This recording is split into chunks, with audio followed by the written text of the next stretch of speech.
कोमल एक गरीब परिवार की लड़की थी। उसके पिता छोटा मोटा काम करते थे और उसकी माँ सिलाई का काम करती थी। जैसे तैसे उनका गुजारा होता था। माँ, क्या मैं भी सिलाई मशीन सीख सकती हूँ? हाँ बेटा, तुझे सीखनी ही चाहिए। अभी आगे जाके तेरी पढ़ाई का खर्चा हम कर सकते हैं या नहीं ये तो पता नहीं, लेकिन अगर तू सिलाई का काम सीख लेगी तो आगे जाके तुझे यही सब काम में आएगा। फिर कोमल की माँ कोमल को सिलाई का काम सिखा देती है। अरे कोमल, ये कपड़े का मैचिंग अस्तर तो लेकर आना मार्केट से। ठीक है माँ, मैं अभी जाती हूँ। फिर वो कपड़ा लेने मार्केट में चली जाती है।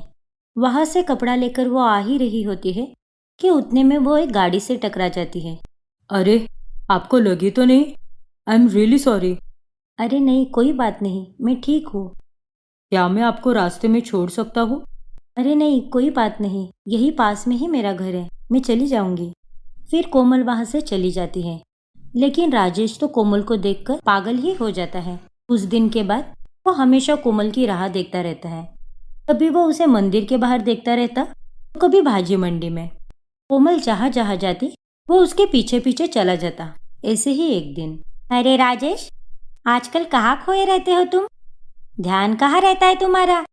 कहीं कोई लड़की का चक्कर तो नहीं है? अगर है तो अभी बता दो। अरे माँ, आपने तो मेरे मन की बात पढ़ ली। एक लड़की है माँ, बहुत ही सुंदर है। जब से उसको देखा है तब से कोई भी चीज में मन ही नहीं लगता। बस दिन रात उसी के ख्यालों में खोया रहता हूँ। मुझे उस लड़की से प्यार हो गया है माँ, मुझे उसी लड़की से शादी करनी है। अरे अरे अरे, रुको जरा, अपनी गाड़ी को ब्रेक लगाओ। डायरेक्ट शादी? अरे, पहले लड़की के घर वालों से तो मिलने दे, फिर बाद में शादी भी हो जाएगी। कहाँ रहती है वो? क्या नाम है उसका? नाम तो पता नहीं माँ, लेकिन उसका घर पता है। वाह, मुझे तुमसे यही उम्मीद थी बेटा। तो कब चलना है लड़की के घर? कभी भी माँ, जब आप बोलो। ठीक है, आज शाम को ही हम चलते हैं।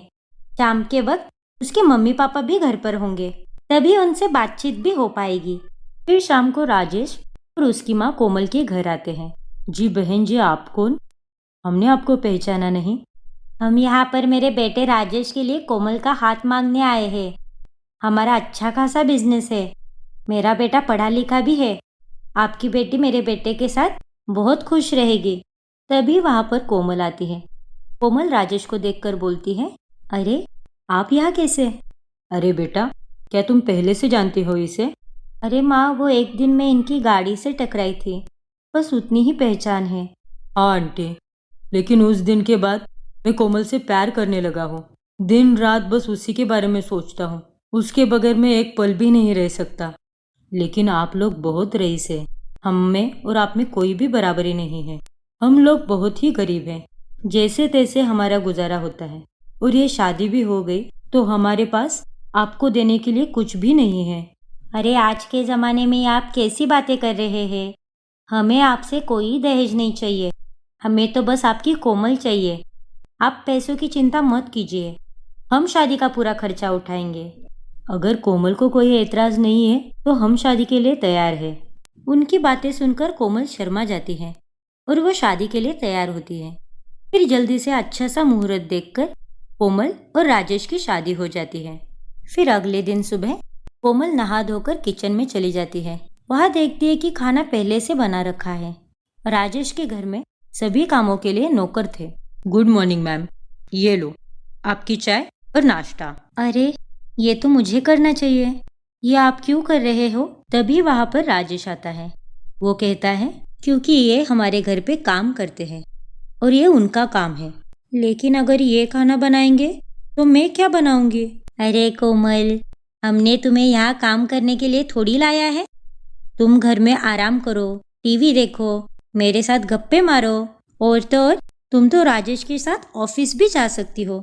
तुम कुछ भी कर सकती हो बेटा। अपने सासू माँ से ऐसी बातें सुनकर कोमल शॉक हो जाती है। अरे, क्या हुआ कोमल? क्या सोच में पड़ गई? मुझे तो ये कोई सपने जैसे लग रहा है। मैंने तो कभी ऐसे सोचा भी नहीं था कि मेरी शादी के बाद जिंदगी ऐसे बदल जाएगी।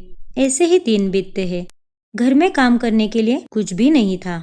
सारा घर का काम नौकर ही करते थे। थोड़े ही दिनों में कोमल बोर हो जाती है।